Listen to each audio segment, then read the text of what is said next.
અમેરિકામાં જ ફાયદો થયેલી ડોક્ટરને બ્લેકમેલ કરવાનો મામલામાં આરોપી ગુરુપ્રસાદ અપ્પા નાયડુ વિરુદ્ધ હૈદરાબાદના પોલીસ સ્ટેશનમાં કુલ ₹32 લાખ રૂપિયાની છેતરપિંડીની ફરિયાદ નોંધાઈ છે.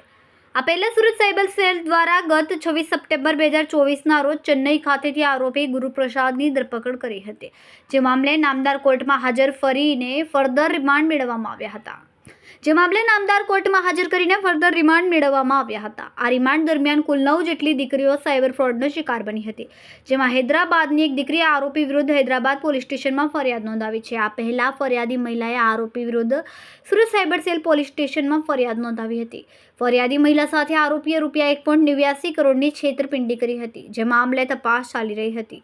આ તપાસ દરમિયાન પોલીસે આરોપીને ચેન્નઈથી ધરપકડ કરી છે. કમિશનર શ્રી સુરત શહેરની સૂચનાથી સુરત શહેરના નાગરિકોને ભોગ બનતા અટકાવવા માટે અને ખાસ કરીને જે બહેનો દીકરીઓની સાથે કોઈ પણ પ્રકારનું સાયબર ક્રાઇમ થયું હોય તેને શોધી કાઢવા માટે સૂચના આપવામાં આવેલ. તે અંતર્ગત સાયબર ક્રાઇમ સેલની અંદર અગાઉ 56 નંબરનો ગુનો નોંધવામાં આવ્યો હતો, જેની અંદર મૂળ આંધ્રપ્રદેશના નિવાસી એવા ગુરુપ્રસાદ કોવીની ધરપકડ ચેન્નઈ ખાતેથી સાયબરની ટીમ દ્વારા કરવામાં આવી હતી. સદર આરોપીના રિમાન્ડ દરમિયાન રિમાન્ડ મેળવીને વધુ પૂછપરછ કરતાં કેટલીક વધુ વિગતો પ્રકાશમાં આવી છે. જે મુજબ આ જે આરોપી છે તેના એના ફોનમાંથી મોટા પ્રમાણમાં પોર્ન વિડીયોઝ, બીભત્સ ફોટા તથા અનેક યુવતીઓના ન્યૂડ ફોટોઝ વગેરે મળી આવેલ હતું.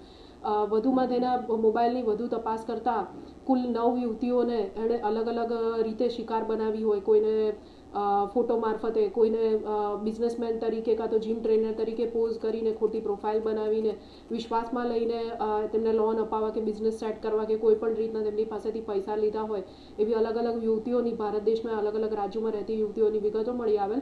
સાયબર સેલ દ્વારા યુવતીઓનો સંપર્ક કરી બિલકુલ પૈસા નહીં આપવા તથા તેઓને આ શખ્સની વિરુદ્ધ ફરિયાદ દાખલ કરવા માટે જણાવવામાં આવેલ.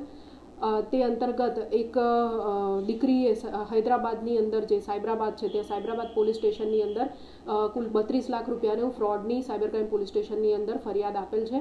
આ ઉપરાંત જે જરૂર પડે ગાઈડન્સની અત્રેથી પૂરું પાડવામાં આવે છે જે ભોગ બનનાર છે તેઓને.